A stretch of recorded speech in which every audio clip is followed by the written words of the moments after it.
ladies and gentlemen, to ShockCast number 194. 6 episodes away from the big 200 show. I want to make it a live show. It's going to be amazing. Joining me today, Deputy Editor Joel Tavares. That is your title, right? Deputy Editor? I think. It's what Super Editor. You're things. I don't know what I do anymore. I just answer emails and forward stuff. Yeah, you occasionally tell me what to do. Joel Tavares, thanks. I screen a few people. That's what I do. Special guest. What? Another special guest? That's 2 in like 8 episodes. Francois Chen from Buzz Focus and No DQ, the fantastic wrestling site. Thank you for coming. DualShockers alum, right? You're DualShockers. He's DualShockers alum. Yeah, like 2 years ago, a couple of years ago. Yep. Right, he graduated summa cum laude from DualShockers. So you're not a, is this your first time on the ShockCast, or you've been on a version of this at some point? No, yeah, where there was no videos, none of that stuff. Wait till you see the commercial at the end of this. Yeah. Oh, you're in for a treat, my friend. And yeah, we are Ryan free today, guys. I know if you want to leave and stop watching, I totally respect that. He decided to develop a social life at some point. Like he bailed on us yesterday because oh god, it's just like my mom's birthday or something. Like, the nerve. Yeah, the nerve. You want to celebrate your mom's birthday, and today's like, I'm gonna go watch Chicago. I'm like, you're gonna go watch Broadway instead of sit and talk about video games for 2 hours, you fucking scumbag. So fine. Priorities all over the place. I know, all over the place. Unreliable Ryan, and I don't know where the other Ryan went. So we are just flat out no Ryan. We've banned Ryan for today. It's the anti-Ryan episode. Fuck those Ryans. No Ryans at all. All right. But the worst part about not having Ryan is I have to do new releases, and I always fuck these up because at some point I read the wrong dates. So let's make sure I'm looking at the right things. And also, the cameras are switching. Joel, say something. I'm here. Something? Okay, yeah, okay. Is the camera switching? Yes. Yeah, it is switching. Beautiful. Okay. All right. So I haven't fucked that up yet, even though I will leave. I should just do one podcast and just leave it on someone's face and not tell them. All right. So, guys, for the week that you're watching this, it'll probably be at some point these games will come out. And we will tell you about them. So, Smash Team on the PC, coming out on the PC. Assassin's Creed Unity, PS4, Xbox One, PC. Halo: The Master Chief Collection, Xbox One. Tales of Hearts R, Vita. Sonic Boom: Shattered Crystal on the 3DS. Sonic Boom: Rise of Lyric. Yep, you got it right. Right? I keep thinking it's Lyric. Maybe. But it's not. Assassin's Creed Rogue on the 360 PS3. That is the other Assassin's Creed game. We will talk about Assassin's Creed because I cannot wait. Digimon All-Star Rumble PS3 360. Minecraft on the Vita. Great. Random Japanese game. Senran Kagura Bon Appetit. Right? I nailed that, right? It's French and Japanese. It has Bon Appetit in the title. Okay, yeah, I walked by a French class. I know what that means. Teenage Mutant Ninja Turtles: Danger of the Ooze, 3DS. Ooh, where am I? Valkyria Chronicles, guys. Sega got their life together and said, "Hey, we should probably re-release this game." But we'll talk about that in a little bit because it's not. Yeah, Sega. I sometimes love you. Wait, VC3 is coming out? No, it's not. we'll get to that. Oh, okay. Retro City Rampage DX on the PS4, PS3, PlayStation Vita, Mac, PC, Xbox Game Store, so that means Xbox 360 and Xbox One, I hope so. Nano Assault Neo X on the PS4, Terraria, PS4, Lego Batman 3 Beyond Gotham, that is a... Oh, okay, alright, that came out, right? Snuck up on me. I didn't even know that was coming out yet. Okay. Yeah, awesome. 360, PC, Xbox One, 3DS, Vita, PS3, Wii U, PS4. I'm not done, Joel! And PlayStation Vita. Pro Evolution Soccer, okay, we'll sneak another one out there. PS4, PS3, Get Off My Lawn on the PC and PlayStation Vita. Ring Run Circus, PlayStation Vita. Chariot on Steam. A World of Kieflings, that was on Xbox a while ago. On the Wii U, look at that Wii U grabbing these hot franchises. Hot commodities, you know? Pokemon trading card game, 3DS, okay? I'm down. Yeah, I'll take a card game. I'm in. Tengami on the Wii U, Picross E5, okay, sure, 3DS, Mario Kart Super Circuit on the Wii U, and Lords of Zulima, Yeah, Zulima. on the PC. I did not completely We'll go with butcher that. We'll go with that. We'll go with that one. Joel, what are you going with? Halo Master Chief Collection. Okay, we'll talk about Master Yeah, Chief. yeah, we'll talk about that. We'll talk about Master Chief in a bit right now. Francois, what are you going with, man? Aside from Master Chief, maybe just because I'm weird, I'll probably go with Batman. I like Lego Batman too, so 3 might be pretty good. I'm hearing good things about it. I'm hearing that it's like packed to the gills with like DC references and stuff. So let's go with that. I'm gonna go with. No, I was gonna joke and say Assassin's Creed, but I was like, nah, I'll chill with that. I'm gonna go with I'm gonna go with Valkyria Chronicles only because it is a fantastic game. On the PC, it is gorgeous, and also I love the fact, and I'm leaking into one of my news stories a little early, so maybe we won't talk about it. But Sega is surprised that people are buying it on PC. Which kind of shows me how much Sega just doesn't even care about this. It looks like they just put it on PC on a whim, mostly, where it's like, oh, okay, let's just release it, and then they're shocked that people actually want to buy it and enjoy it. So that just, to me, that really freaks me out about Sega. That just kind of tells me that like I don't think they know what they're doing, or they don't know how hot commodities some of these franchises are. Because people have been asking for Valkyria Chronicles forever, but maybe if this sells well enough, we'll get the Valkyria Chronicles 2, which is amazing, and I don't know, maybe VC3, yeah, and that was our Sega story. So I don't know if VC3 is ever coming, but if they're bringing the Valkyria Chronicles 1, that's maybe a good sign. So all right, so let's get into it. The gaming apocalypse has happened. Just games are just flying out of the vortex, the hellmouth, the rift. Where the demons sleep when you sleep in Dragon Age. It's just there's games everywhere. Joel, I'm gonna start with Master Chief because you gave it the coveted 10 rating. I did. The perfect score, what games strive to be. You tell me about Master Chief Collection. Does it work? Well, okay. Well, here's the thing, right? No, so Microsoft sent out the game weeks before launch, right? And when they sent out the game initially, they were like, "Listen, multiplayer is not going to be ready yet. We're going to send out a content update. You can expect it about like 5 days before the embargo." That day comes and goes, and then they send an email. So we're running a little bit behind. I was like, "All right, cool, whatever." But in that time span, though, I had a chance to kind of like relive, the Halo series. And just going through all that and going through the stuff that you're going to get with this game, other than the multiplayer, it's 4 awesome games. They're 4 great games in their own right, and I think that the cost to value ratio is what really helped weigh in on that score because of how much game you're getting for your money. Well, remember the Halo Anniversary Edition when it came out was like $50. Yeah. So you're telling me for $10 more, you're gonna give me a remastered 2. 3 and 4 at 1080p and 60 frames a second. Well, that's what I'm saying. So it's just like the amount of game that you're getting there is undeniable, and then it's not even just like the remaster. They even have like and I actually forgot. I totally forgot to mention this in the review was they have like time trials are built in too, and you can actually see if you can rip through a level faster than your friends, and and it'll actually pace you of where you are in the level. Like a lot of cool little things that are thrown in there, right.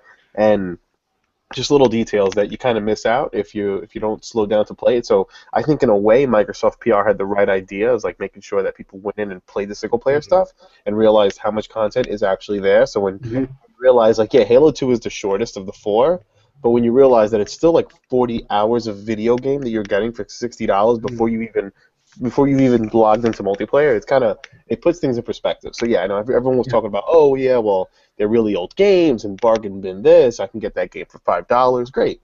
Yeah. It's not. The thing is, it's not. And we talk about remaster. It's built from scratch. I mean, all the cutscenes are redone with those guys over at Blur that do amazing CG cutscenes. Yeah.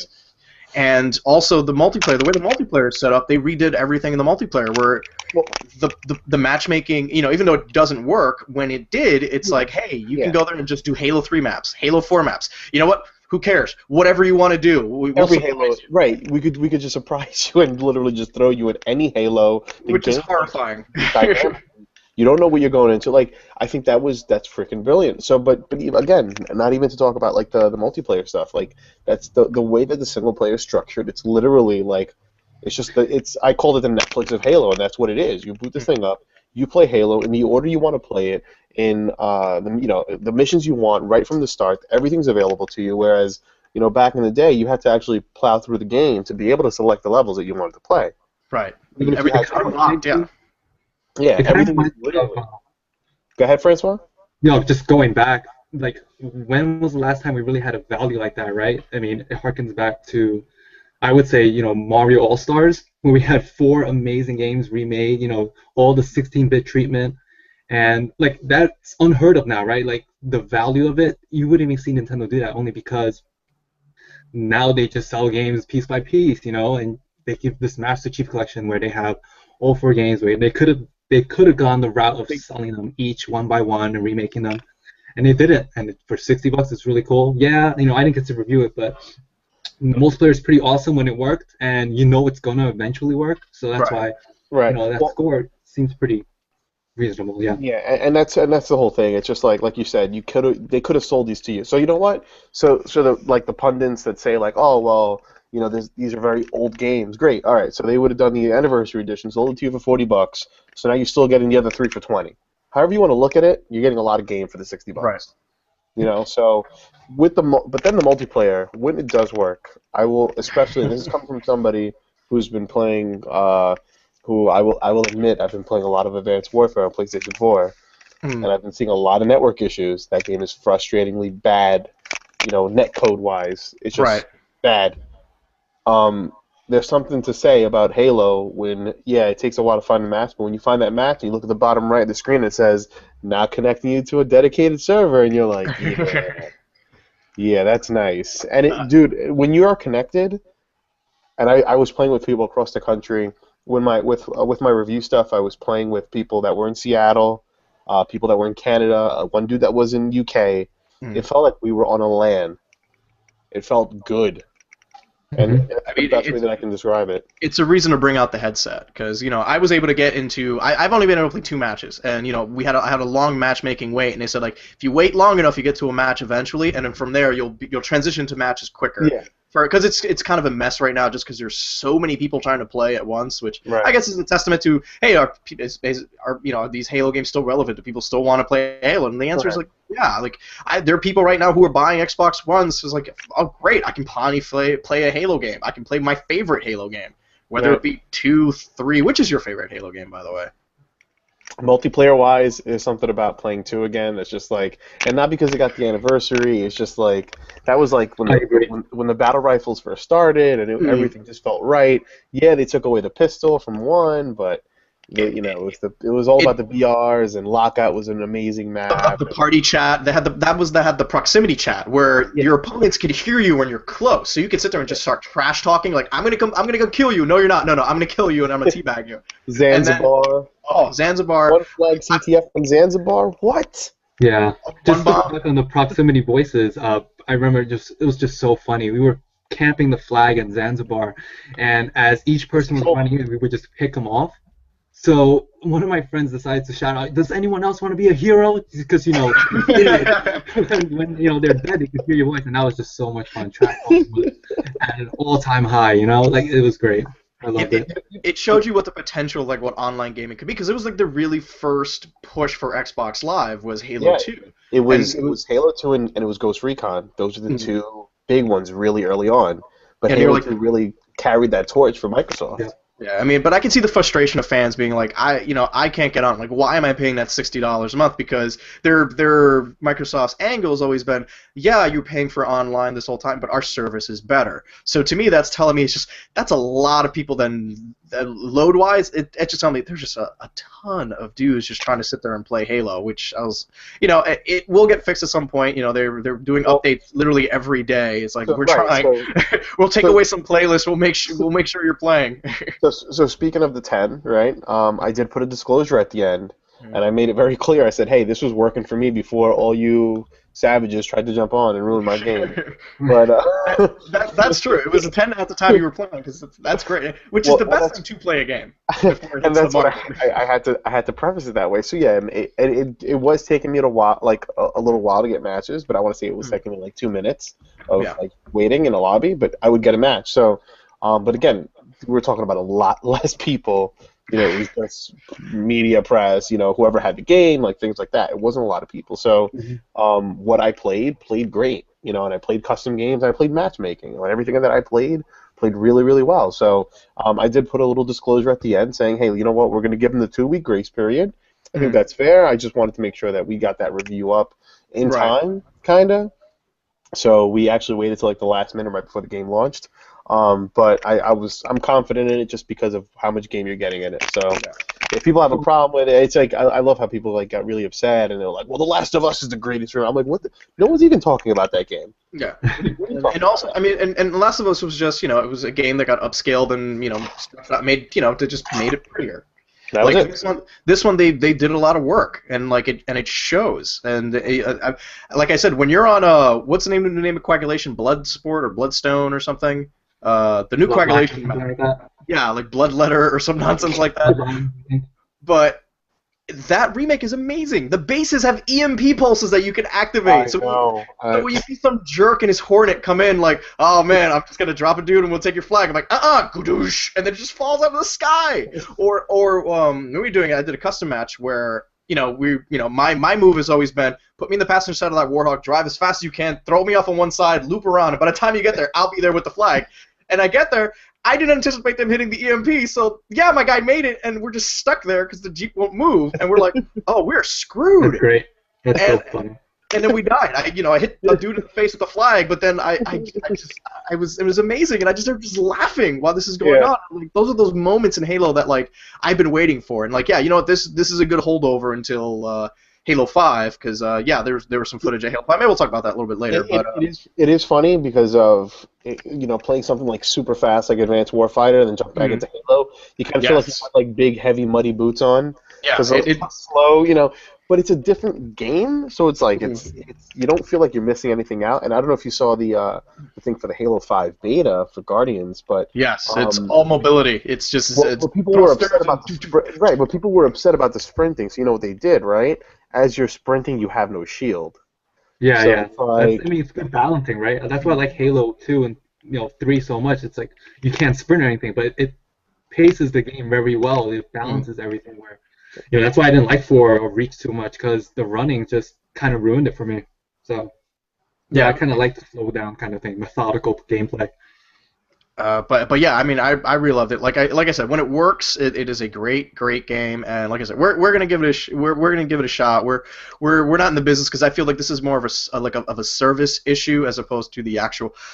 Like, to me, the actual product is fine, but like, you know, where do you draw the line as far as like review-wise, where it's like, well, it's a service end thing. You know, it's not like when people bring up, well, how come EA, when they did SimCity, you know, people were fine about amending scores, because in SimCity you couldn't actually play anything. Yeah, I'm playing custom games, stuff like that. Yeah, you play custom games. You can still hop into a single player. Yeah. At no point, like, yeah, you know, and that's always happened. You couldn't play the game. Yeah, you couldn't play the game. You couldn't do anything. Like, your product was useless at that point. Right. Like, so that's a different case where, to me, justifying the scores seemed fine. But yeah, we'll give it a 2-week grace period. If they don't have their shit together by then. Well, then we have to kind of go back in and reevaluate things. Yeah, just because it is an integral part. You're getting a lot of games. You guys think that this is gonna affect Xbox in the long term, like as far as consumer confidence? You know, like this is, you know, a lot of people picked up Halo and Xbox for the game. So do you think it's just where Xbox needed so much momentum this holiday season? You think it's gonna affect it in the long run? I think from like, I guess just from talking to people at work and people at like GameStop, just like consumers and stuff in general, like I think Xbox fans are huge proponents of the live service. And they know it's going to get fixed, kind of like what George said. It's kind of like I think like people that believe in live and people that buy, you know, Xbox consoles and don't really look at the other side of the fence. I think they know that they pay every month, and they've been paying that for years for something that's going to eventually work out.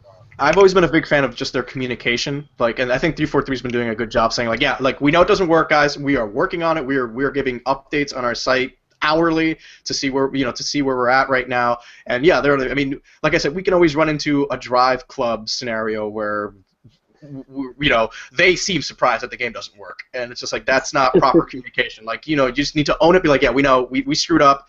our bad. This is where we are right now. You don't have to chase us down. And to me, that shows me confidence. As like we've seen this before. We know what we're doing. We're taking care of it. As Drive Club came off to be like, whoa. It was 2.0. It was 2.0. The firmware update, it was totally Sony's fault, not ours. We were ready. We want you to play. And the guy's like, wait, what's that? We work for Sony? I mean, crap. Like, but yeah, overall, like, oh man, it's Halo. Like once I popped in like Halo 2 and you saw that opening scene, and he's like, thought you were gonna wear a suit, man. And I was like, oh, this is awesome. Like, and it looks great too. I love at any given moment you can hit the not select, but the dumb. What are we calling that button? The box button? I don't know. The double box, the double rectangle button, and you can like new Halo, old Halo, new Halo, old Halo, and it's like, wow, this game definitely did not age well. If we were looking back at it, like, this is a hideous game. I mean, back in 2000, was it 4 when that one came out? We were just on like mind blown. Games cannot look better than this, and then we're looking back and we're like, man, we were dumb. What is wrong with our eyes? But I guess it's just a product of the times. We just sit there like, we look back and like Killzone 2 was like, it blew us away, and then now we look at it and we're like, oh, this is hot garbage. But yeah, it's Halo. I mean, if you have an Xbox One, yeah, you'll definitely want to pick this one up. Or if you're just a fan of, if you just want a decent shooter, definitely go with Halo. It's the first game, the guys who made the first console shooter and made it like well, like. Back then, if you told someone like, "Yeah, you're gonna play a shooter with a controller," they would it's like, "Get the hell out of my house! You're a crazy person." But no, they managed to make a controller-based shooter fun, and that's a big step. And good job on 343. And yeah. And do you want to talk about Halo Guardians? That beta footage, because I was a little all over the place. There's some stuff I like there. I'm gonna wait. I'm just gonna wait. Yeah, I'm gonna wait because I guess as when you play Halo, there's a certain expectation or you're used to something. But when you start seeing like Iron On, the smart aiming and the zipping around, I'm like, wait, I just did this in Advanced Warfare. Like, it's the shoulder rush and all that stuff. Yeah, it's too much. Yeah, and like, I mean, I like the mounting. When you're jumping and it's like because I know that way too well, where you're just jumping Halo, you just didn't quite make it because you were not paying attention, so you're always just falling short of some places. That little thing where he just grabs it, throws himself up, like, that's really cool. I like the little ground pound thing. That seems kind of neat.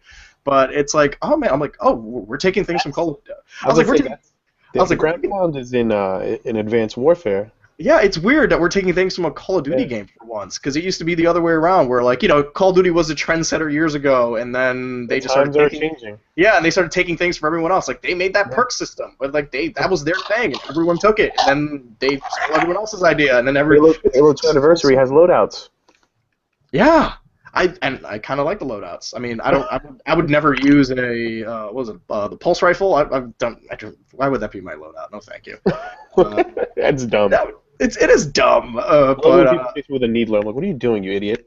Yeah, like I get mad. Like I get mad at people who pick up the wrong weapon or what I think is the wrong weapon, and it's just like, no, either noob combo or dual SMG like Arnold, like a man. Like just one in there. It's ineffective. There's no range. It makes that weird little poppy sound. Like, but you just look so badass. Come at me with needlers. Sounds like rockers. I can't wait to kill you guys with needlers and just. It's so mad. I used to get so pissed when someone killed me with a needler. Like I would put the controller down and just kind of like, okay, he killed me. All right. That man is my mortal enemy now. Like I hate that person. But yeah, Halo Master Chief Collection. It's really good. You should probably get it. I'm leaving it with that because it's pretty good. Yeah. But any final words on Halo?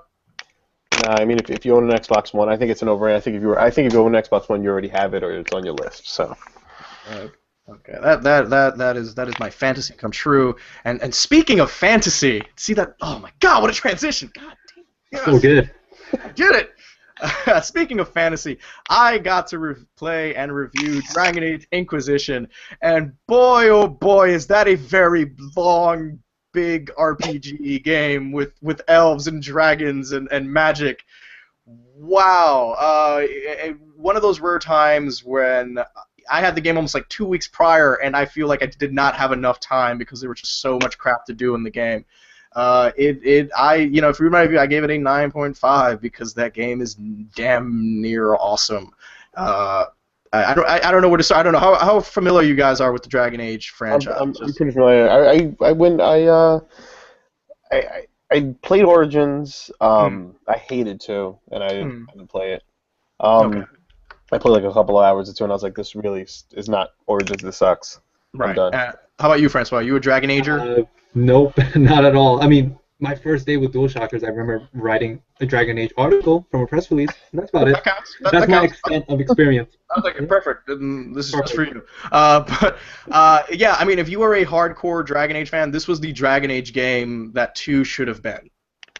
Because, you know, when you think about 2, seemed like it was super rushed because 2 had, like, no environments, a lot of repeatable areas, and just a lot of nonsense that just didn't mesh well. Like, they were clearly trying to try something new that, given they had another 6 months of development time, maybe it would have fleshed out well, because that was a game where, like, the DLC was really good. But at this point, it's like, unless you're a hardcore fan, you don't really care about the DLC. But, oh, man. The best way to describe this game, it is... Okay. I'm now getting excited and I don't even know where to start. But for example, just to give you a sense of scale, the Hinterlands, the first major area you go to, is bigger than all the areas in Dragon Age and Dragon Age 2 combined. And there are about 7 or 8 of these giant areas that you can go to. And that is just one sense of just flat out square mileage, lot of space to cover. So they gave you a horse. You have a base that you can maintain. There's 9 companions. There's 80,000 lines of dialogue. There's a lot of talking. There's a lot of quests. There's a lot of things to be done.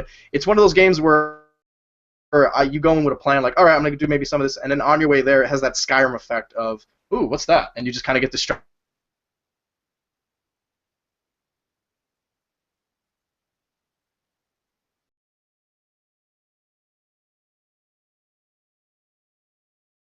And it all decision where people die or a faction disappears or blah blah blah.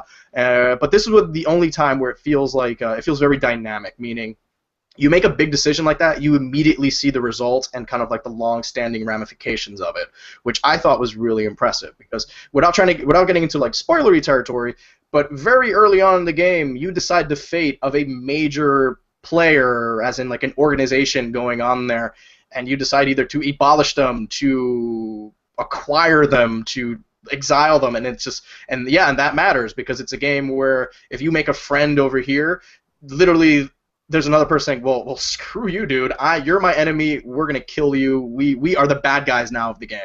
And to me that is great because I had that very cool Witcher effect where you make a decision and it's just almost a different game entirely.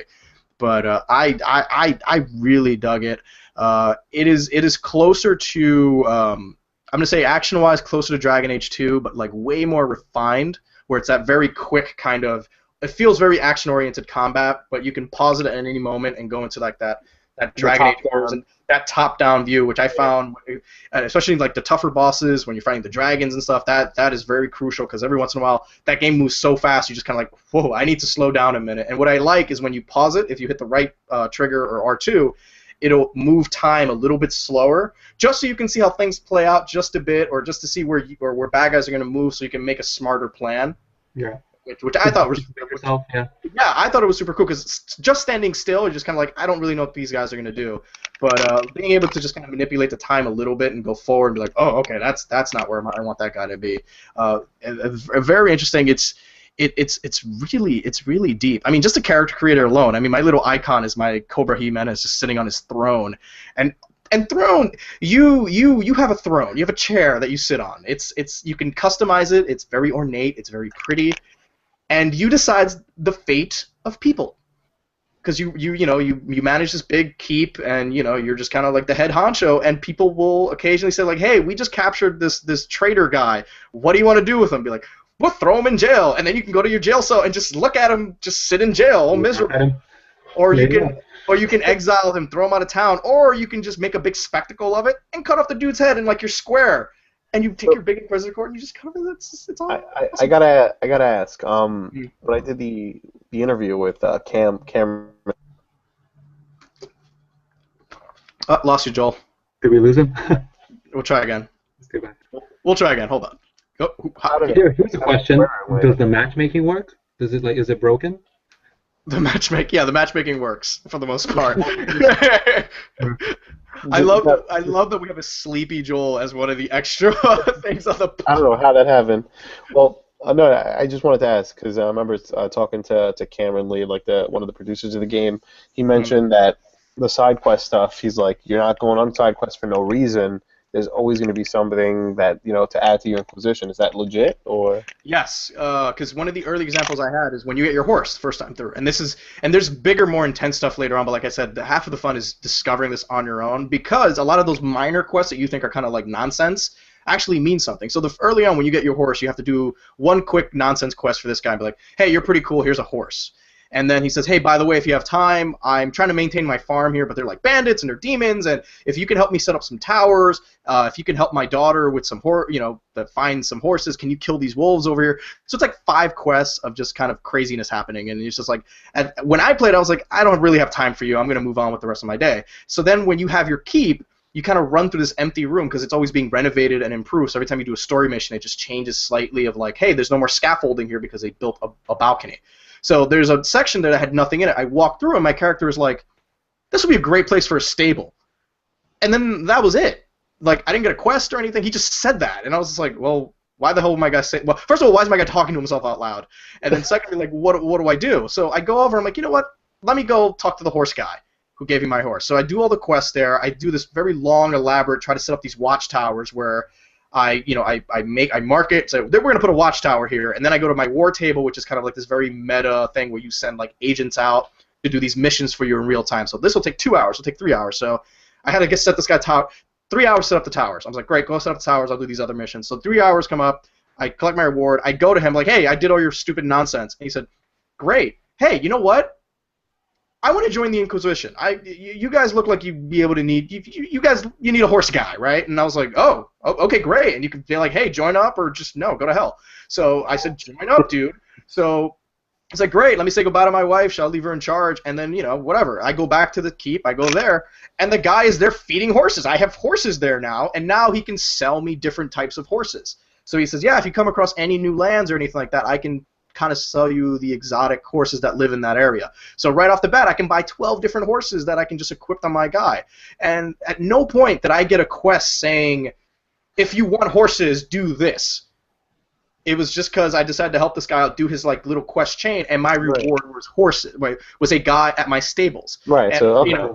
Yeah, which is awesome, and that was a more practical. Later on you could do something, get like an enchanter, get something or better upgrades, but they're more major things you can do like that you wouldn't know. So now I have the mindset of like, there's no dumb quest or there's no pointless quest. So every time I run into a new set of people or I go into town, I'm just like, what do you guys need done? I'm doing it all. So that has been so that's like what's been slowing me down, because the only way to advance in the story is you have to increase the Inquisition's power. So the only way to get your power is you have to let people know that you're around and have people like you.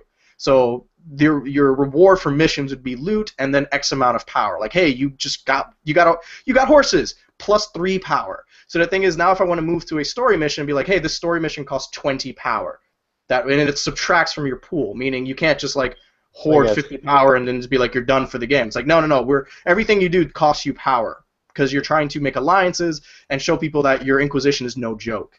And it's a lot of that, like, it's a lot of political nonsense. So it's you play the game, whether it be the Game of Thrones or the Game of Alliances. You're just kind of, it's called the game, all the political inquiries. So it's kind of like that, and it's very, the BioWare writing is there. You can tell they went full force. Every kind of chapter seems like it could be its own little game, which I love, and it's awesome. And you want to do that. I was mentioning you want to do that Dragon Age Keep where you kind of set up if it doesn't import saves. What it does is you go to this, and it tells you every major decision from both games, and you just say, I'm going to go with this, I'm going to let this person die, I had Hawk romance this girl in Dragon Age 2.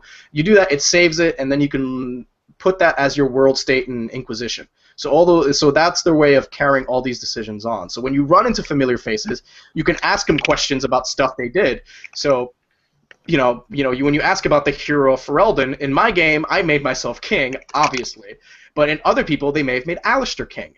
or they may have made Lord Kane, the other guy, king, or other people. So that matters in the game, and that comes up the way you left people, the relationship with those other characters, with the other main characters of the last game, like very huge. It's so much content, and like I said, it's a major game. This sounds like the kind of game that I just cannot buy until like the summertime when I have nothing to do. I would not. No games out. That's like the game. That's at summertime. You know what? An hour here, an hour there. Not throughout the summer. But it's not playing the other stuff. It's got that Skyrim effect of there's just so much to do. You can literally go, and if you want to do 15 minutes, you can find that short little quest to do for 15 minutes. But then you can do the bigger chapters, and it's like, I did something with the Grey Wardens that took like 3 hours, and it was amazing, and it blew my goddamn mind. I was just like, that was awesome. And then it felt like when it feels like a self-contained story. Oh, it's a great, because you feel like there are maybe 3 or 4 times where I'm like, am I at the end of the game? And it's like, oh no, dude, you're not even halfway there. Don't even worry about it. Just go along for the ride. But yeah, you're looking at an easy 60 to 80 hours if you really want to like go hard on there.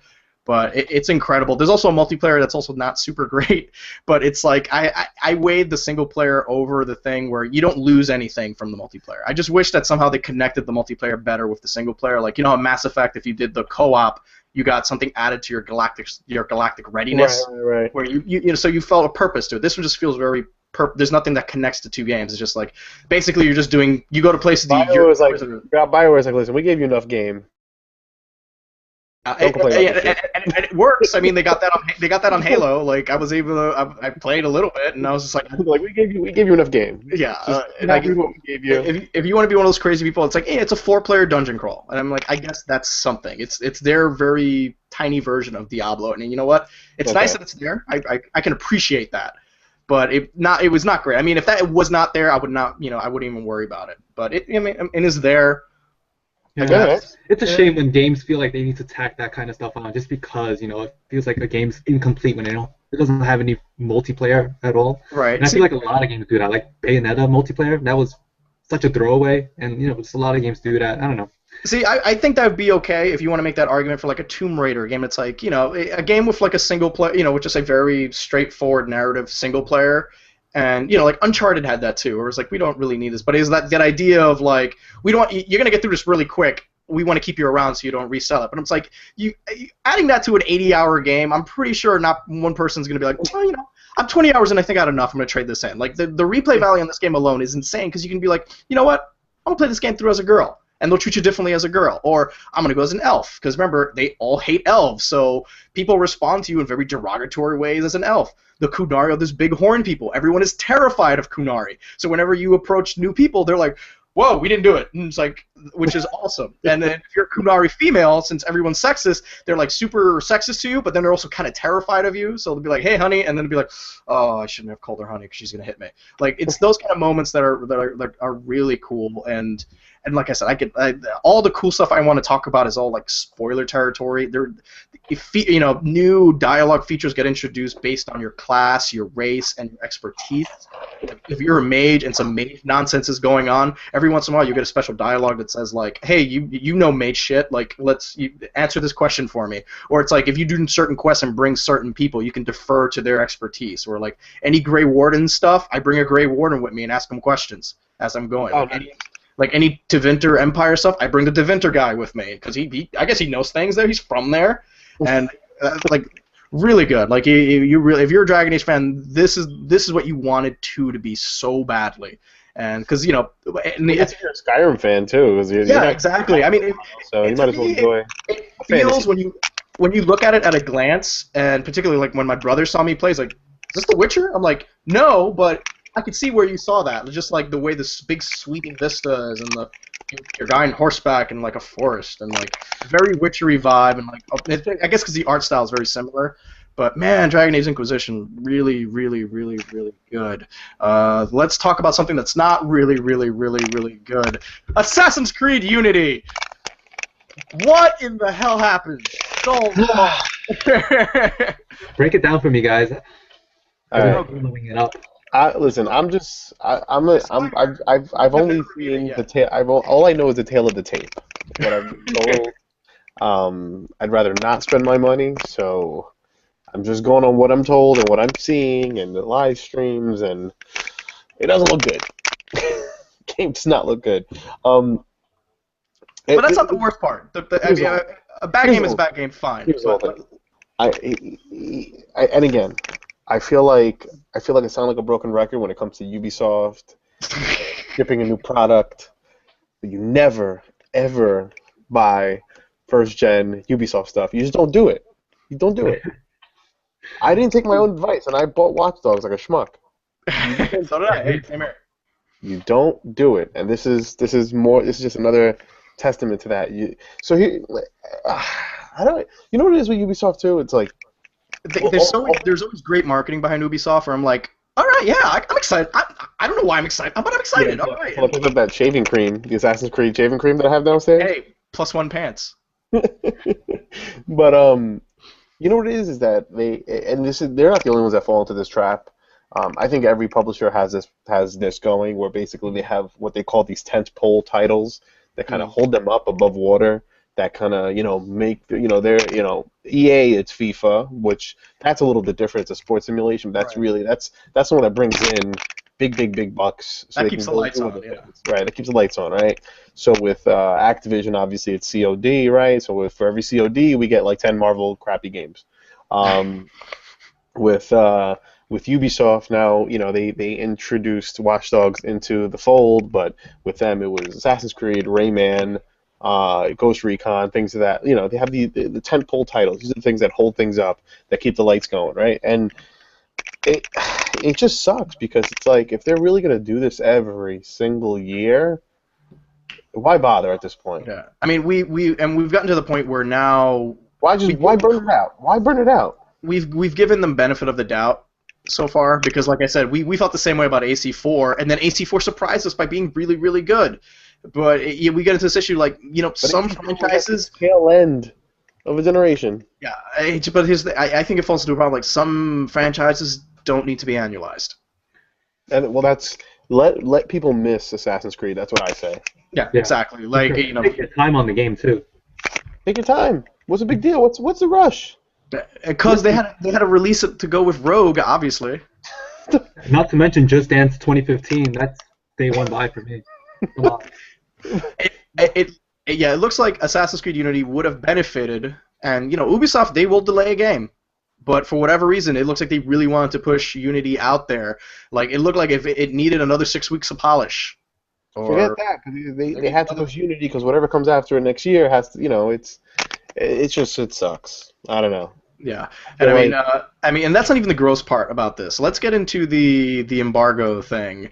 So you had Halo weeks, and I had Dragon Age almost 2 weeks, and usually publisher-wise, when dealing with like a big publisher, when they send out a game that early to you, and Nintendo does it all the time with like Bayonetta, Mario Kart did it, where they give it out to reviewers and game critics ahead of time. That usually shows confidence where I dare you write something bad. Yeah, like we love this game. We know it's gonna do well. Like we mock reviewed it with some, like I would love to do a podcast about mock reviews because I know some nice, cool inside stories about mock reviews, but we'll get there. But like it internally tested well. Like we know this game's gonna be great, so we want as much positive PR about this as possible, where they'll sell the game for us, the game critics and the journal and the press out there. And so usually when a publisher makes you wait day of, when you see the embargo, it's like, hey, you can write about it a week before it comes out, or hey, you really should have mentioned, you can't say anything until release day, or worst part is you're not getting your game until release day, which is like, then how am I going to do a review in time for the release? Ubisoft had done something different where you could not talk about the game until noon of release day, even though the game was available digitally 12 hours Pick it up earlier. in the morning. Please, God, I hope all those people pick it up in the morning. Yeah, so The only thing worse would have been just telling people to not review until the week later or a month later. And like that's just ridiculous. yeah. It's too late already. But the thing is, the thing about review embargoes is, the idea is we're giving you a free game for coverage purposes. So we have these guidelines, and for the most part, most outlets will respect that because it's that kind of relationship you want. You want to have a good relationship with these publishers because you don't want to burn any bridges. And if someone's kind enough to give you something and say like, hey, look, you can have this, but there's some rules to go along with it. If they're reasonable, I'm totally okay with that. Like like Dragon Age video stuff is like, hey, listen, if you're gonna do any video, that's fine, but please do not broadcast. If you're gonna stream it, don't broadcast more than 4 hours a day. I'm like, my God, 4 hours a day for a week? That's insane. All right, fine. That's very liberal. Like just yeah, sure. Like 4 hours is fine, but like don't mention story spoilers, that kind of thing. Don't mention that's understandable. Which is fair, and I get that, and same thing with Halo. They said they actually specified like only play silent cartographer, only play this level, and then they introduced more levels. They said, okay, now you can play this if you want. Right, and that's the agreement. And if you say like, screw these guys, I'm gonna do whatever I want, then they're gonna say, hey, look, fine, then you're gonna have to get your game your own way. But which is fair, and I think that's a fair exchange. But what seems a little bit unfair about this is you're gonna tell me to hold off my review once the game is released with that 12 p.m. embargo, even though your game released digitally the night before. No, how about the game came out on Steam like 3 days midnight. Before? Yeah, no. Tell them you bought your own copy. By accident. So now you have 2 copies. It came out on Steam. Didn't it come out on Steam by accident? Then they had it pulled. Then they were like, you know what? Let's put it out. That's a weird thing. That's fine. But like once your game's officially released, then it's no hold barred at that point. Like I can say whatever I want in my review in there. But yeah, so that there was some grossness there, and obviously we see the reason behind this was they knew the game wasn't going to do that well, so they wanted to get that initial crowd of people who are just into Assassin's Creed to buy the game before these reviews come out, which is it's a gross practice, and this was the first time we've actually seen a publisher use an embargo against us. Where, because I've never, I don't know, Joe, you've done this a little bit longer than I have. I've never seen an embargo do that. Where we've seen 9 o'clock embargoes. They usually coincide at the times. They usually coincide with times where retail stores open, which would be like 9 or 10 o'clock. I feel like there was a game back in the day that It might have been Duke Nukem, I'm thinking. No, no, unfortunately they sent that one out early. But funny enough, it was another Gearbox title. So 2K was super uneasy about the feedback Borderlands was going to get. They didn't know how it was going to be received. That they didn't ship games to like Kotaku, Destructoid. They were like really nervous, even though that turned out to be like. And we see that the very selective process of like, hey, well, we're an RPG. We're just gonna give this to RPG fan sites. That's it. Through the big guys, we're gonna give it to people who know they're gonna give us a 10. Oh, you want to review Halo? What color is your website? Is it green? You got it. Yeah, it was a gross practice. Like some people didn't even. No one got review copies of Rogue, even though it's been requested. Okay, so check this out. So quick story, and we rarely talk about like internal stuff like this, but whatever. But it could be fun. I like some inside baseball is always kind of. Yeah. I mean, it's not a really big deal, I guess, at this point. But we don't have an Assassin's Creed unit to review, right? So what had happened was, our reviews editor reached out, hey, what's up? We got this game, you have this game coming out. We want to get it in for review. We hope we can get it in at a timely manner so we can get our review up when the game comes out. Okay, great. We're going to set you up. All right, so I get an email. We get emails a couple of days later. So, yeah, we're not going to be able to get you that PC code, right? So Giuseppe was supposed to handle the review. Right. So G was like, you know what? I'm going to give it the benefit of the doubt, ask for PC code, so we can see if we can like really, max it out, run it on its best settings, really make it look its best. Right. We figured, you know what? This is a game that's probably being ported down from PC. Let's really get the best version that we can and show it in the best light, because we're all about positivity here on the site. Especially for a AAA title, you want to give them the benefit of it. It's like, what's the best this game's gonna look? And like, if it does on a high-end PC, fine, we'll wait. So we're going back and forth, and then I was like, all right, so can we get a PC? Yeah, so we're not gonna have the any PC code for you. Okay. We ran out. It's weird. I don't know what happened. IGN took over. You know what? Hey, come, let us know where would you like it? All right, so let me get a PC. Let me get a PS4 download code. How's retail sound? Like it was like playing games to the point where it was just like basically it was going to be like, hey, you're not getting this game until like a day before. good luck. The week of, maybe? Week of release? No, not even. It was like maybe the night before. Because I love that dialogue of, oh no, we'll take a digital code on the PS4. No, we'll send you a retail, because that means we have to give it to a guy who's got to FedEx out to you. We might do it today. It depends what his mood was. If he went to lunch yet. We'll just carry it to you. It's just like, it's just so funny because like right now we have the consoles that are most connected, ever. And everything's nice and quick. Like for Halo, it was like, hey, here's a digital manual for your review. Here's Sunset Overdrive, same thing. I was like, this is amazing. That's great. Nintendo, that's how they roll now. Even Nintendo does it. Nintendo figured out how the internet works. Nintendo makes it rain codes. Like here, you want a review? Here. Yeah, but Nintendo has no idea how PR works anyway. They're just like, oh, so I'm like, no, Nintendo, we don't need 10 codes. We just the one, please. Like. No, but it's just funny because it just shows you like when there isn't confidence in a title, and whenever you have like that shaky week leading up, like the only people that get away with it, let me tell you right now, this is the only company that does it religiously. Like they literally have maybe 5 sites that get their stuff early, and when I say sites, I mean literally like IGN, like Entertainment Weekly, Variety, like not even gaming sites. Right. That's Rockstar, because Rockstar can give a shit less what you're going to think about their game, because they're going to sell a bajillion of them. They've made so much money at this point where they kind of dictate their own rules. Care. Like they do not care. They do not follow traditional PR, game release review strategies. Right. So they don't care about coverage. They're just like, hey, we'll give, this is what we'll give you, and if you guys want to run stories about it, go nuts. Was the last time they had a booth at E3? Like '97? I don't even know when's the last time they were at E3. Like they don't care. They're Rockstar. Last game they had like big presence for was Max Payne 3, and that was only because they were bringing back an old franchise with a new look, and I think they wanted, because I think people were a little bit skeptical about it. I was like, all right, I guess we got to show this people's like, we have to show folks this is like a real game that looks good, and that was the last time I had an interaction with Rockstar. They don't care, So they're probably they're probably like the exceptions to the rule, but they put out quality. Yeah. So I don't blame them.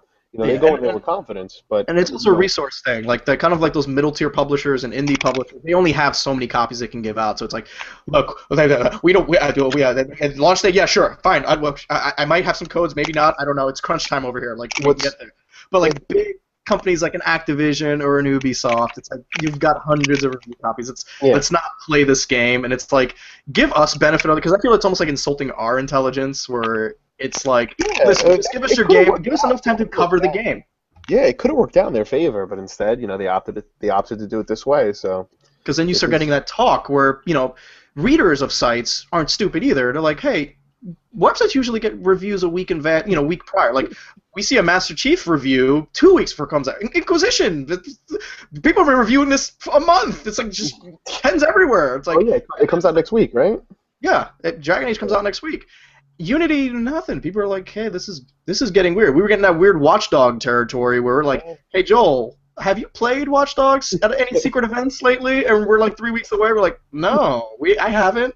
And like, is the game delayed? No, it's still coming out. And we're like, oh, Ubisoft. So it's weird. It's just a weird situation. It's just you can tell who's confident. Basically, when you see reviews come out early enough, you know what? I would be confident in those kinds of games. But when you see things like what Ubisoft did the day of, midday, that's nonsense. So let's talk about this. So you remember a few weeks ago, I made a really funny dramatization of the parity thing for the 900p on both consoles, where Ubisoft made it seem like, hey, you know what? We don't want gamers to fight. We're going to make the game 900p. And then we made the elaborate storyline of Microsoft casually walking into the cafe with a briefcase, sliding it on the table with a note, and once they open it, there's millions of dollars and a note that says 900p. And the guy goes, "Sacre bleu!" I know what that means. And apparently, according to the internet, that's why it's 900p. But judging from all the technical issues going on with the game, it looks like sounds like they had to ship it. Yeah, it looks like 900p was the only way they can get the game working. In like legally shippable, like is a term I like to throw around every once in a while. This was where they can get away with not being held to criminal charges, because it's like, you know what, maybe I'm confident they probably could have got to run this game in 1080p or 980 or whatever the hell it is, but it probably ran like ass. Like I'm pretty sure they took a PS4, said, Can we do 1080? Yeah, maybe, probably. And they were like, oh, whoa, no, knock that down to 900. Don't even bother. 900 on the Xbox One. If you can get it on one, do it for the other. Just wow, like what the hell happened there? Like, so now that story is introduced. Now that makes a little bit more sense, and that seems like the excuse of it's not it's forced parity because it's broken as fuck. Yeah, that game doesn't work. So. Yeah, and that's a shame because this could have been a good year to bounce back from Watch Dogs being. Don't worry, they're gonna bounce back next year because another game's gonna come. So don't worry. That's good. But the thing is, at this point, what's your confidence in Ubisoft to release a product that A it works and B isn't like super mediocre like Watch Dogs? Like if you told me Watch Dogs 2 was coming out next year, I'd be like, great, Watch Dogs 2, I guess. But would that drive me to the store? Like no. Like they would have to really sell me on a demo. Like and they mentioned that in a review. It was like, no, now in the statement goes, we want to work on like early access things and like getting the game in people's hands early, so they can make those judgment calls themselves instead of like waiting for reviews and stuff. I'm like, hey, that's admirable. They've done it for PC forever, but like now you're really gonna have to push on me. Like, what's gonna make next year's Assassin's Creed better than this Assassin's Creed? Outside of it works. I'm like, well, that's not good enough anymore. Like I've given you guys more than benefit of the doubt. Like I did it with Black Flag, and you showed me, and I feel like Black Flag is the only game that like turned people around on Ubisoft. We're like, oh no, they know what they're doing. It's just it's a fluke thing. and it's not as reductive as like, well, there's no boats, that's why the game sucks. I mean, it looks like the game's not doing well because A, there's technical things going on, and B, it feels more like a continuation of Assassin's Creed 3, and it's a lot of just more of the same Assassin's Creed. And like that's why 4 was so good, because it was different, and like the character was awesome, and you did so many different variety of things, and it just seemed attitude-wise the game was somewhere else. But what do you say, Francois? I feel like when Assassin's Creed is not a number sequel, it's just like what you said. It just like feels like a continuation of another one, right? Like Brotherhood and Revelations. It's just like a lot of more in the same. And I feel like yeah, and I'm interested to see what Ubisoft's next play, because hey, look, they have another game coming out next week, and that's Far Cry 4. So is this going to be more of the same? And by more of the same, do I mean, are you first person punching a tiger and then climbing a tower and then jumping off said tower? That's just the theme, which has happened to be the same thing you do in Assassin's Creed, except replace tiger with the back of a dude's neck with your little blade things, and with some co-op. So I'm curious to see how that game's going to do. I think Far Cry has a different type of formula that just works with people better, where it's just like, it's a pretty game where you get to shoot dudes and listen to Skrillex. All right, I'm on board. And Troy Baker's in it, so maybe it might be good. Troy Baker seems to have like a good track record with. He does. Like, the games that he's in that's good against the games that he's in that are not good is a very high ratio. Like it's just so and that he might be the common denominator for a good game. It's just like, is Troy Baker in it in any capacity? Well, I'm hoping that he's in the Division, and I'm hoping he's in. Well, honestly, I think the Division, it got pushed back, right? I mean, it never had an official release date, but they said, hey, like look for it, later on in 2015, and I like that. I think that one looks good. I just hope we weren't seeing a demo that's not going to actually ship. That's my only concern about the visuals and Rainbow Six. But as of right now, I know I will not buy. I just know. Because of how this whole thing, when I always like find myself falling into that trap. No more Assassin's Creed traps for me. I will not pick up another Watch Dogs game. What doesn't? What's that ultimate driver that says at the end of the day, like, God damn, I gotta pick up Assassin's Creed? Like, it's because I'll run out. Is it always one of those trailers that sell you on there? Like, I think it is. I think I don't know. I'm a sucker for good marketing, and I gotta stop. How about if they announce Stick of Truth 2? I would pick that up instantly. All right, so Ubisoft has some highlights this year. Stick of Truth is really good. I don't know. I'm not saying that's what I'm talking about those tent poles, the things that come out every year. It's just like it's enough already.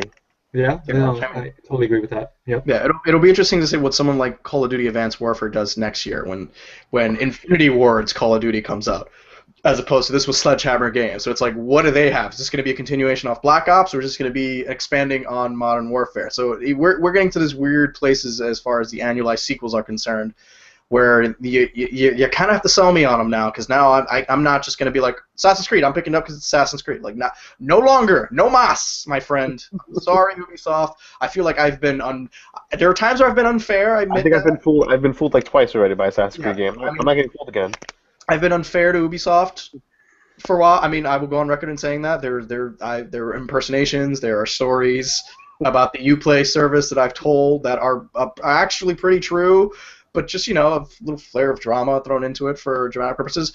But yeah, like, this is one of the time where I see people comparing. I was like, I've seen comments on our own site where someone posted, goes, "Hey, is Ubisoft the new EA now?" And then I remember seeing that and chuckling, and I'm like, I read the same comment. I was like, well. Yeah, they kind of are. Usually the mantra has always been, if EA does it, do not do it. The wise thing, just don't do what they do, because EA is usually always doing it wrong. But now we're getting into this weird like monetization thing where it's like, hey, now we've got these Assassin's Creed bucks that you can buy on Uplay, and it's like, you're getting into some weird. Who's running the show here? Jade Raymond left, and just the whole place went to hell. Like, what happened there? Like, I need to go to Montreal. I need to talk to someone. They're going to sell you the patch. It's going to be DLC. The patch that I will leave. You want your game to work. I will leave so impressed with like that accent. I'm gonna give the guy like $60 for no reason. I'm like, you deserve it. Thank you. Oh wait, you're telling me you're making pant DLC? Different color pants that do different things? +2 speed. I mean, it makes sense. I put pants in my legs, and better pants make me run quicker. Like, it makes sense. Like, I run quicker in sweatpants than I do in jeans. I will admit that. So there's some validity to that argument. But yeah, let's not talk about Assassin's Creed anymore and talk about another big game that was delayed. And I called it, very few times I ever call anything. Bloodborne is being delayed by 2 months. And I told you that. I knew it because when I saw Bloodborne being played and I asked him, hey, how are you guys handling death? And the guy said, we're working on it. I'm like, your game's supposed to come out next month. What do you mean what do you mean characters don't die? Yeah, and I love that because that was the one time I had like a really decent conversation with Steven Totilo from Kotaku. We're both like, that doesn't sound right at all. Like, no, that is not the right answer. Your answer is we can't tell you. It's going to be awesome, but it's like they're cooking up something, and I'm like, no, that is not confident at all. But I'm at a point where delays are fine because I feel like Unity, it should have been delayed a couple of weeks just for optimization purposes or just for bug fixing, like some really weird things. They had to be in stores before Black Friday, and they didn't want to go in the stores the same week as GTA 5. I suppose. And their own Far Cry 4. Yeah, and GTA 5 is the big gorilla in the room, and I'm looking forward to it. I don't need a review copy. I already know what's up. Yeah, I don't need You know it's going to be good. We have a review for it that you should totally check out on DualShockers. I'm good. And let's talk about speaking of stuff. That was a bad transition. I'll admit that was a bad transition. The Xbox One is approaching 10 million shipments. Apparently, the price cut triple sales in the U.S. Apparently, when you price stuff reasonably, people will buy it.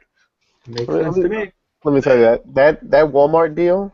Mm-hmm. You don't buy that. I'm just saying, if you were on the fence for a next gen console and you're like, I don't know what to get, the 329 with Halo Master Chief, and what was the other one that comes with it for 329? Was it Sunset Overdrive or? Yeah, it's something stupid. Assassin's Creed, maybe? The Assassin's Creed bundle? Wait a minute. Yeah. You can trade that. Well, you can trade that Assassin's Creed in, or take it. Don't take it out of the case. Don't crack the seal. Go to the return and be like, oh my God, my cousin bought me this game for my birthday. He bought me the wrong one. Can I trade this in for anything else? No, but seriously, though, 329, you get 2 games. What? Mm. Yeah, I mean, if you are on the fence and it's like you're kind of like, God, I need to get a next-gen console, that is too good of a deal to pass up. And this quarter is a good quarter for Microsoft just because a bunch of exclusive stuff come out and there's a lot of games to play, which is good. That's always a good sign. People were asking me, at work, they were trying to figure out, like, hey, what should I pick up this year? I was like, honestly, if you're looking for exclusive stuff, just get an Xbox right now. Yeah, right now. I mean, Sony will kill it. Sony will kill it next year. Yeah, they're going to kill it. They have great products. They have a lot of stuff in the pipeline. Right now, this winter, if you're trying to just play just new things, get an Xbox. Guys, come on. I'm sorry. the little I'm dog. sorry. If you want to play Smash and you want to play Bayonetta, that'll Yes, you know what? The Wii U is also a good choice. The Oh, Wii U wait. finally has games. It took them a couple of years, but there are actually games to play where the Wii U actually looks more appealing than any of the Xbox One or the PS4 because there are games that people want to play and want to like spend all their time on, which is good. And it's like Nintendo always comes around. You never count Mario out. That Miyamoto, he's a crafty son of a gun. You counted him out? I didn't count him out. You guys did. Oh yeah, we got to. But look, general I'm a rule. fanboy. The So- general rule is on paper. Whatever Nintendo does should be a train wreck.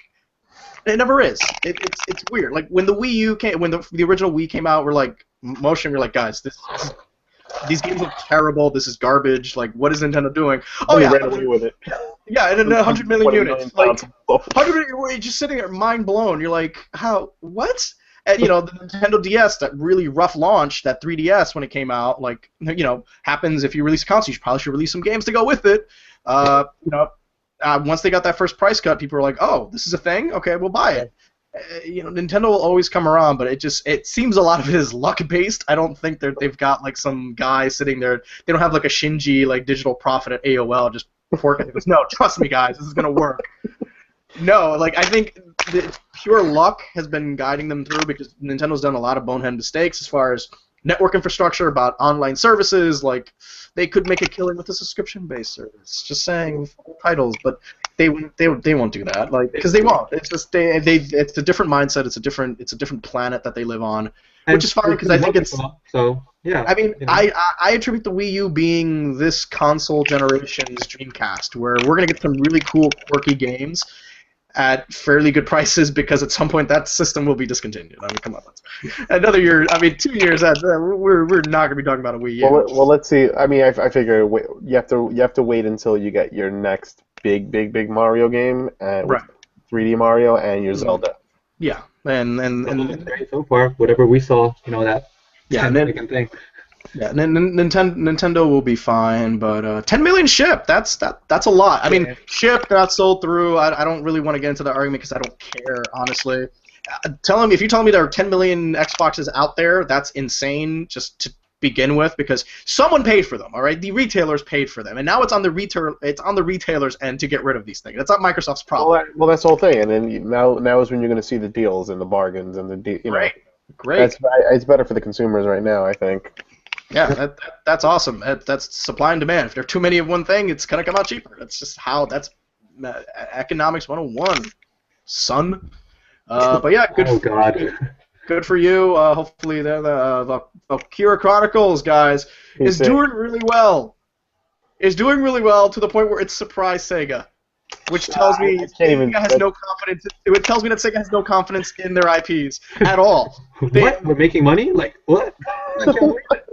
Do we have to throw it? Guys, we have all this money. Do we throw it out? What do we do with it? Like, someone woke up got that email that like it worked. It worked. Wait, you mean releasing popular franchise that came out years ago on the PC? People actually want to buy that? Like, yes, you. Sega. Release Shenmue or something. Oh my God. Whatever. It's not. It's not going to happen. If it took them this long to get Valkyria Chronicles, we're never going to get a Shenmue. Just because I think on paper, as much as we would like to see a Shenmue, no one's going to buy that. But Valkyria Chronicles was the game people wanted. It was a game. And you know how many properties that they have that just haven't gotten localized that people are asking for here in the U.S. Phantasy Star Online 2. I want it. I will give them all the money. I will rob a bank. No, but I'm just saying. I don't understand why they can't just do something like what Atlas used to do back in the day. Didn't they buy Atlas? Don't they own Atlas? No. Who owns Atlas right now? Hey Google, who owns Atlas? Who owns? Someone bought Atlas. No, I believe you're right. Sega. Sega bought Atlas last year. So I'm just saying, use their strategy. You know what their strategy is with games like subsidiary of Sega Corporation. The strategy that they had with Atlas, that Atlas had on their own was sell pre-orders, make that amount of copies, sell pre-orders. Say, hey, dude, start an Indiegogo. Why can't Sega start and say, hey, you guys want Valkyria? Listen, we're not going to pay to localize it. You want it. We'll sell you the game. We need X amount to get it localized. Yeah, that makes sense. What are you doing? What are you doing? Like where the hell's where's Yakuza? Who's in charge of Yakuza? When's that coming over here? Is that Sega also? Who cares? They just there's some franchises you just give no shit. I'm messing around. I like the Yakuza series, but the thing is, like, they are sitting on a lot of properties, and it's just like, what are you doing? What are you doing? Yeah. Sega. So it's whatever, man. I can't. Sonic Boom, Rise of Lyric, you know. That needs its own. Ride the lyric. I've been saying lyric in my head. I've been saying lyric because I have no business saying. Me too. I'm with you. I've not been saying. I've had no reason to say Rise of the Lyric out loud ever. I'm with you. Because why would I? But yeah, fine. You know, Sonic. You know, if your idea of like improving IPs is putting a bandana on Sonic, then you really have no idea what's going on. I mean, it's a cool bandana. I'd give him that. He looks like adventure-y now. I'm like, all right, I guess Sonic wants to go on an adventure. All right, like really fast. I can't. And the final bit of news, because I want Joel to try to explain what this is to me, because I am kind of partially mentally retardant as far as that area. PlayStation View, isn't it? It's PlayStation View. Sony reveals a new cloud-based TV streaming service. PlayStation View, V-U. I love. Let me tell you, mind you, what is PlayStation View? No, all right, PlayStation View. It's like PlayStation TV. It's on-demand, online TV. It's all IP-based. But what I did find interesting though is that if you notice what are listed as channels are ABC, CBS, and I think Fox and NBC. So does that mean that they signed deals to get local channels to your devices? That's amazing if they got that deal, because that's a deal that Apple's been trying to lock down. Yeah, I think it's more of a show-based type thing. Right. So I don't know what those networks are doing on there, because but then I have to think about it like this. You know, you're talking about Microsoft couldn't lock down deals like that, Apple couldn't lock down deals like that, but both of those companies don't have digital properties to barter. Where Sony has Sony Pictures, Columbia Pictures, they have all these, you know what I mean? Like they have a whole other part of the business. So is this essentially like a Hulu then? I don't know if I'm not sure if it's IPTV, where it's literally right over the internet, whether it's local, whether it's on demand. That would make it amazing. Well, here's the thing. If you told me this was a similar show, because Hulu is just, you know, up-to-date network shows. If you told me Sony is doing their own version of this, I'm like, hey, great, but does this mean I still have to have a Hulu account? And also, will I be able to use this like on a tablet, or is this part of my PSN account? I mean, that's the whole thing. So it's right out of the gate, Android and iOS are on board. Now, I really want to know, did they get IPTV on there? Like, so when I see CBS, NBC, and all that stuff, is it their shows, or is it like legit? Yeah, like your local. Like, oh, you're in New York? Hey, we're going to give the local New York channels, which would be absolutely nuts. Like, I want to see Mr. G on WPIX. Right, like... or Sam Champion, all right? It's a handsome man. If they bartered that deal where Microsoft and Apple could not, because Apple's been trying to really push Apple TV and get that to be a set-top box on its own, but if Sony somehow bartered that deal, I'd love to know how. Like you said, it might just be the shows that are available on those networks. So let's not jump the gun. But that's basically what it is. And if that's the case, then I don't need another streaming service between Netflix and Hulu. And if you're a Crunchyroll guy, I mean, like, those add up. But if this replaces cable, that's a different story. Right. Well, here's the whole thing. If it replaces cable, and they tied it to like your PSN account, I'm paying like $6 a month. Yeah. Yeah, bye Verizon Fios. No, that's what I'm saying. But that's why I can't believe that live TV's in it. But it just is very weird to see those logos on there. So that's why I'm kind of thrown off. But yeah, I mean, it's essentially what it is. It's like a Roku or whatever, where you get all these channels, you get all these apps. But it's just very interesting the way it's being presented. But yeah, I guess we'll find out in November. It's going to go into beta or like a closed beta. I mean, we'll find out very soon. Yeah, it says here, View's primary role will be providing live TC and on-demand programming for a cable or satellite subscription. It's saying live. That's what's freaking me out. I'm like, how are they doing that? So are we doing live events, or like a Super Bowl sports type thing, which would be weird because why would Sony want to conflict with their NFL Sunday Ticket? There's a lot of weird moving parts here that I don't know. But again, the only the leverage that they have that the other people where they failed is that they can leverage Sony properties. yes. So I don't know if they work out like content deals. That literally just means you can watch Spider-Man 1, 2, and 3 anytime you want. Anytime you want. Anytime you want. Remember when the UMD came out and the PlayStation Portal goes Spider-Man? I'm like, I've seen this movie a million times in every format out there. You got your Spider-Man 3 Blu-ray with your PS3. Oh, God. But that's so I don't. Spider-Man's available for $10.99. I don't know where it goes, but it's just really funny. Like everybody's reactions last year to Microsoft, myself included. I'm just as guilty. But when Microsoft came out, TV. And then, like, the post that we put up for this, everyone's like, oh, wow, that's Sony. They're smart, those guys, bringing that TV integration. They're really on it. They know what they're doing, you know.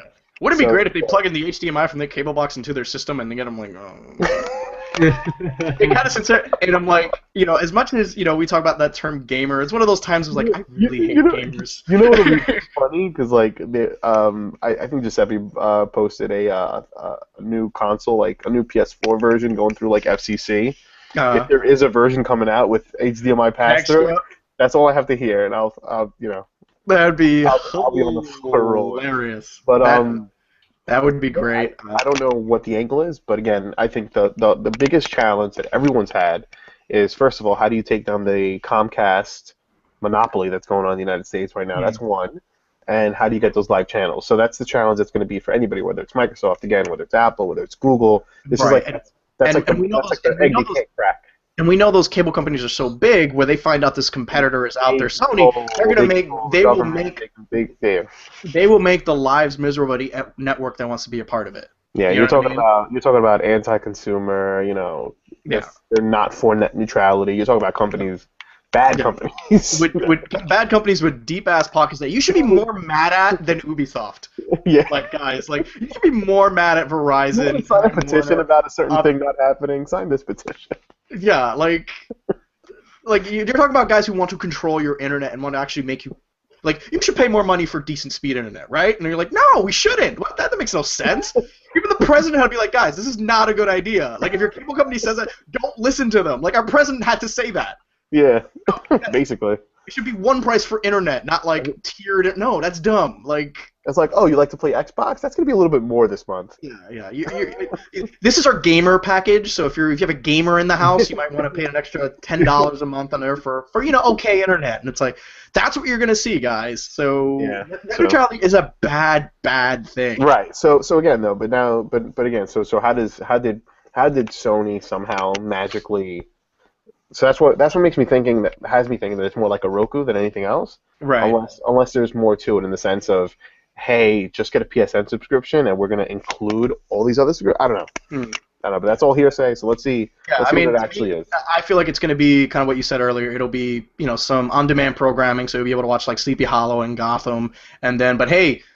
There's a Super Bowl or some event that goes on Fox. There'll be some coordinations like, hey, you can also watch it on your PS4 through PlayStation View. Right. So I think it'd be a kind of very limited capacity, kind of like the Microsoft has a Fox app on there where you can watch like all of last week's Fox's shows for like 6 hours and it's up and then it's gone. Can't get the Super Bowl because Microsoft and NFL are they're doing one of these. Yeah, I mean, didn't you see the Xbox One box? They're doing like this. Like how was that? Like they're doing like one of these, and then you look from the side. Something. Yeah. Okay. I don't know. You lost me. So wait, So the end of the story is this is not PlayStation TV. It is though, but it's not. Okay, I got it. We're good. I don't follow. I'm scared of it. We'll find out. We'll find out soon enough. Okay, I will take that excuse. That sounds good to me. Okay. Let's get to what have you been playing? That's Francois. What have you been playing, man? Let's talk about. If I dive into the mind of Francois, what are you a JRPG guy? Are you a shooter? Like, are you playing a lot of FIFA? I got a FIFA vibe from you. I don't know why. Not at all. Okay, good. All right. Sports games. Right now, I'm trying to play Halo. I just care about multiplayer. I don't really play campaign too much. Okay. And yeah, being a recovering Nintendo fanboy, I got the Mario Kart 8 DLC. You went to rehab and went to recovery, and like you've got most of the fanboy out, but I'm still working on it. Like I don't own a PS4 yet. So I'm just working on that. Yeah, so I picked up the Mario Kart DLC back when they offered it, for pre-download or pre-order, whatever. So that came out today. Is that the Mercedes DLC or the Link DLC? The Link DLC came out Okay. today. Yeah. So I'm looking forward to playing that. And yeah, that's gonna happen in between my 40-minute waits between Halo games.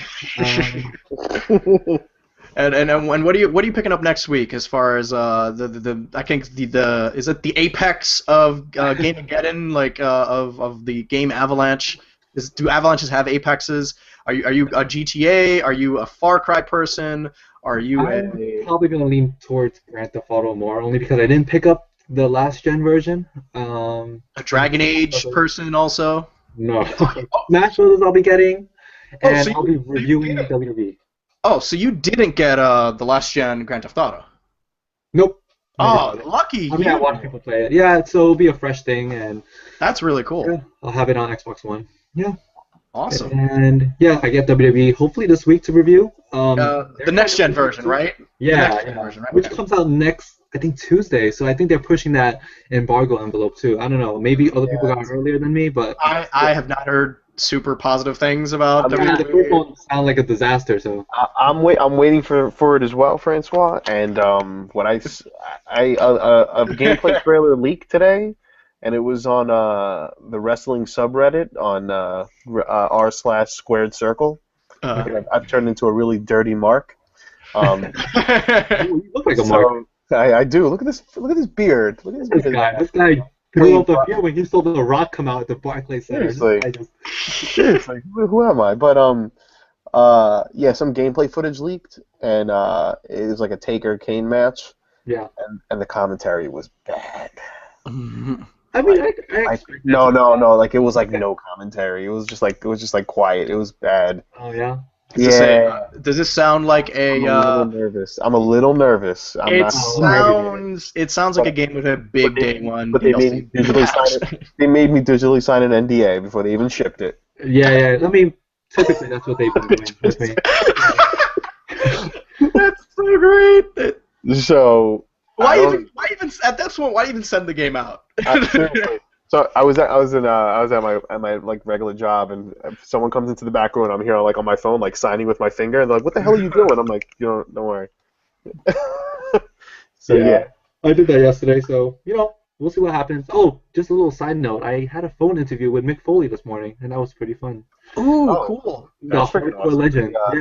The I Am Santa video. Yeah. It was for the Christmas thing and his new documentary. So I'm probably gonna type that up later tonight. And yeah, I mean, I'm a huge wrestling guy, so that's awesome. That was pretty cool. So what's your favorite wrestling game? Are you like an N64 No Mercy guy? Yeah, it has to be No Mercy. I really like the favorite. You can't say any other wrestling game. I don't think. Raw is War on the Sega Genesis. No.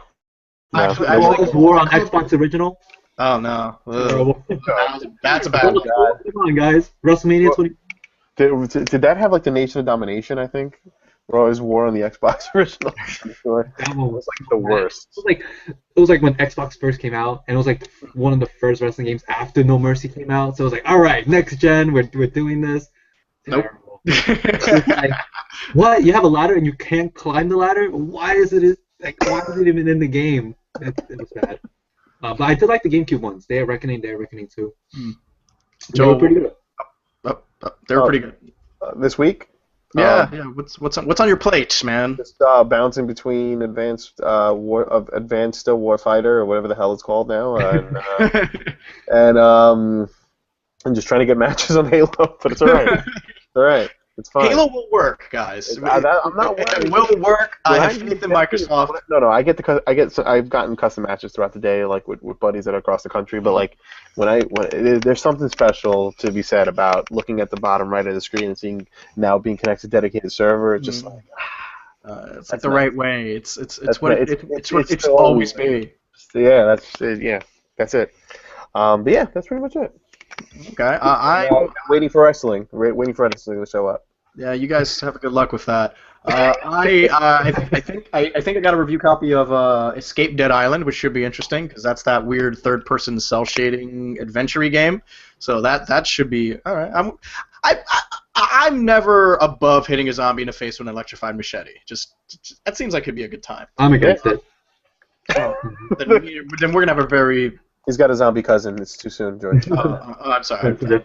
Highly insensitive. See, now I'm the jerk. Okay, great. Sorry. Brought up the zombie cousin. Now I'm the asshole. I'm also playing Dragon Age Inquisition, basically because I'm like, I want to do the opposite of what I did in this playthrough. But I'm just kind of taking my time because, like I said, for review, you kind of like there's a bunch of cool things going on. But like, you gotta pound and you gotta truck on through, man. Just give me enough power to get to the next story mission. But that's a great game. I have a video going up that I recorded last week of me like at the midway point of Dragon Age and some intro stuff, so that should be going up. It's the longest joysticking with George, clocking in like an hour 30. So that's gonna be Ryan's punishment for not showing up. Is good luck with this video. Yeah, I gave you no breaks, so. But yeah, that should be interesting. I'm waiting for GTA next week. I think I'm gonna put Far Cry on my back burner like I always do when Far Cry comes out. I will get to it eventually. All right, yeah. Ubisoft cannot rush me anymore. All right, I will if I decide to buy your games. It's on your time. It's on your time now. Yeah, it's gonna be at my pace. All right, like if I do the courtesy of buying your game, I will play it when I want to play it. Don't want to hear it, guys. All right, and then last but not least, and totally unprepared, Francois, I got a question for you, brother. What's up? What is your T-shirt situation like? My T-shirt situation. You need more T-shirts, right? Do I? You do. So yeah. I think he does. I feel like you need more T-shirts. Wow, look at those. And you must be wondering because you're a busy guy. You're super popular. You must have millions of options to get T-shirts. But let me tell you about the DualShockers TeePublic store. If you may, if I can, Enlighten me, please. Yeah, let me enlighten you. Do you like whatever this guy is? That's a Moogle, right? A Moogle, yes. That's a Moogle. Well, I like what's to the right of it. That is a Yoshi. That is a Yoshi. Look at that Togepi. That is the Yoshi and Togepi shirt. He is eating a Togepi and pooping it out as an egg. It looks like we're running a sale. It looks like a sale's going on right now. And there is a sale. It's insane. This shirt is normally $20. Francois, $20. That is a solid Andrew Jackson that should be spent on other things, not T-shirts. But $14. That's a Hamilton and 3 Washingtons. Wow. Thank you for doing that math because I was thinking about it. I was like, I'm not figuring that out. Like I no thank you. And then look at the colors. You can get the color in a heather. That is the heather. That is what heather looks like as a color. So if you meet a heather, this is what actually she looks like. That's a name? That's a color. That is the name. That is the heather. Heather Gray. It's also in royal blue. It's also in navy. This is Kelly green. Green. There's brown. Green. Green. And you can get that. You work out. I've seen you in person. You like to work out. You can get that as whatever this is, a tank top. Tank top. Take It's not having summer anymore. Take him to the tank gun top. You go to the gun show. You're also a scholar. If you are doing a presentation, I might suggest the crew neck. I mean, options. That's what we're about. And the options, that is what we are about. That is what the DualShockers TeePublic page is all about. And when you buy something from the TeePublic page from DualShockers.com, you are helping us out. You are keeping the lights on. You are supporting fine video programming like the ShockCast, like Joysticking with George. And those are the only 2 video features we have going on right now. But if you like those things, there's more than me. Buy stuff. If you're a DBZ fan, look, come on. There's a beautiful Gold 10 and trunk shirt just hanging out. You lost me. What is that? I have no idea. Minimalist gold. Oh, okay. But you know what? Maybe you're more pop culture. Maybe you're more pop culture. A Miley Cyrus. Come on, that's kind of hilarious. You can wear that to the. Yeah, you can wear that to the next twerk concert, whatever that is. Twerking dinosaur, Francois. Stick with dinosaur. If you're a Mass Effect person, there's an Elusive Man shirt. It's very subtle. Very elusive. It's pretty elusive. It's a nice hard blacks. When you buy a high definition TV, you're like, one of the things they check is like, well, yeah, it's good, but what do the blacks look like? This is so black, it's practically a hole. Like, it is insane. Super black. It's super black. That is beyond It's so chromatic. elusive. I almost lost him right here. In this picture. I don't even know where he's at. It's insane, and only $35. But the T-shirts are on sale for $14. Only $35, guys. It is nuts. You should go to the DualShockers. I think everyone should just go right now. Everyone should go right now at this recording. When you're watching this, you're like, oh crap! I have to go to a funeral. I don't have anything to wear. There you go. You have clothing there. Like a funeral. Come on. Fine. Yeah, you're waiting in midnight. Fine. You're waiting in midnight for Grand Theft Auto or something. You need a cool shirt. So people know that you're a gamer. Because people love to classify and label you and to be like, I don't know what that guy is. I don't trust him. But when you have a game shirt, he's like, oh, he must be a gamer. He's cool. Yep. I will knock him down and take his shoes. I'm pretty sure that Togepi shirt is a panty dropper. For sure. It is a server. They actually don't sell that many just to keep the panties up, Yeah, just to keep just to keep the people from riding. They have very limited Togepi and Yoshi shirts because women just get uncontrollable. It's nuts. It's insane, guys. Love left and right, and I'm gonna stop. Can I just share something with you guys? Can I just share with you something? All right, this is totally free. Totally an idea for you guys. So, when it's like a slow week, whatever, not much gaming news, let's just all displace ourselves, right, into 2005, and we just pretend like gaming news is coming around. We say stuff like, "Oh my God, the PSP is gonna be a game changer. Look at the graphics. It's a whole little BS killer." Like we just pretend like we're living those times again and not knowing what the heck, completely ignorant. Francois, it sounds like you are selling me astral projection plus time travel, which I am all about. Like, sign me up, and you can find more deep philosophical musings at BuzzFocus and at NoDQ.com. Francois Cheng, thank you so much for bringing this, for doing that, and bringing a smile to my face and to Joel's. He never smiles. He is so serious. I want to look more like a wrestling mark right now. How's that? There we go. Oh my God! Wow. You've inspired him to grow a beard on top of his. You know what it is that we're never gonna get back to the Attitude Era. Am I right, Francois? That's true. We'll just never. I don't know. Maybe. Back there. Did you see that Hell in a Cell match? They kind of. No, I didn't do anything. All right. Yeah. Guys, it's all about Total Divas. Just throwing it out there. But Total Divas was like 3 episodes of Raw, actually. Great. Last month. That was the only time I can only wrestling is. I'm not interested in wrestling to the point where I will watch people who wrestle just watch TV. So I'm about that. So let's do. Just speaking of Total Divas, it's so weird, right? It's like. Wrestling is a scripted show. It's not a focus at all. It's just people who happen to wrestle, and it's just like, oh, okay, fine. I'll watch your new wedding venue. It's just watching two people who are in shape getting married, and it's just like, and they just have vague references to like, oh man, that match like really bummed up my shoulder. I'm like, oh right, he's a wrestler. Is that what's happening? Layers of just like scripted, pretending it's real, and being scripted and being fake, and it's really. Insane. I mean, at two wine glasses in, Total Divas is a fantastic show. Just there, because I'm a classy gent, and I will TV with a glass of wine, just like that. Yeah, Francois, are you on the Twitters? Can we follow you on Twitter? Can I follow you on Twitter? Will you allow me to follow you on Twitter? Absolutely. Yeah, my Twitter's at Ninferno. It's just the word Inferno with an N in front. So. Yeah. No worries. I'll put it in the post. And also check out NoDQ if you're a big wrestling fan. If you were an old wrestling fan, if you're an Attitude Era wrestling fan, doesn't matter what era wrestling fan you were. I'm sorry. I get so Francois, first time ever I've gotten so excited my camera just falls all over the place. Yeah, that's what I do, man. Attitude Era or any era. Is this the reality era? I was hearing a discussion. They were talking about like what era wrestling. But regardless of what era, he will not judge you. He will accept you for who you are. go to BuzzFocus, go to NoDQ, follow him on Twitter. He'd be a Thank you, great Francois. guy. I will play some Halo with you later. Thank you. Round of applause.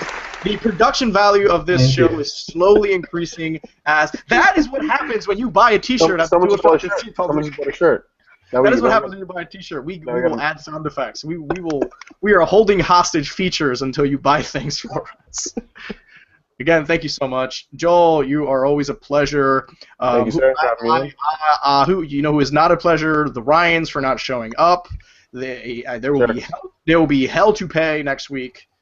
Let him know. I will kick his butt in Smash on the Wii U. You should. I'm all He's gonna hear this. I'm bringing you back on the Wii when that stupid game comes out because I was gonna give that to Ryan. I was gonna surrender the show to Ryan when Smash Brothers comes out because I can care less about Smash. Oh, no, but I will bring you and you will officially challenge him and I will officiate that match in Hell in the Cell 2014. It is happening. DualShockers, no DQ, BuzzFocus, all coming together live. From the Izod Center, it is insane. A triple threat match with ladders and Hells in the Cells and a graveyard match and a $10,000 match, a coffin match, all wrapped into that. That is what's going to happen when Francois Chang challenges Ryan Meisler. I want an I Quit hair match. The person just has to quit from Smash Brothers, like has to snap their copy in half. We should have a hair versus hair match. We just have to shave off our hair. Right there. No, and we do it right in the Nintendo World Store. Like we just bust out somebody. As ask for permission. Just as they politely ask us to leave. The guys, there's children. We're demoing a Pokemon game. What's happening? We need to get this done. Cool. We're doing this. I hate when these YouTube people come into the store and screw everything up. Guys, thank you for watching. Thank you for putting up with our nonsense. Keep an eye out for Joysticking with George, with a very long Dragon Age video. Hopefully we'll get that up before the game comes up, so something will whet your appetite for more Dragon Age crazy. Because that comes out next week too. Because Christ, why not? Everything comes out next week. So yeah, good thumbs up all around. Gentlemen, you did fantastic. I love each and every one of you. Francois Chen, you're good. Joel, you're all right. I think I'm a great guy. Thank you guys so much. Peace out. Love. Thumbs up. This guy. What is this? Yeah, let's do that. Yeah. Thank you guys. Thanks so much for watching. Peace out. Later. Bye.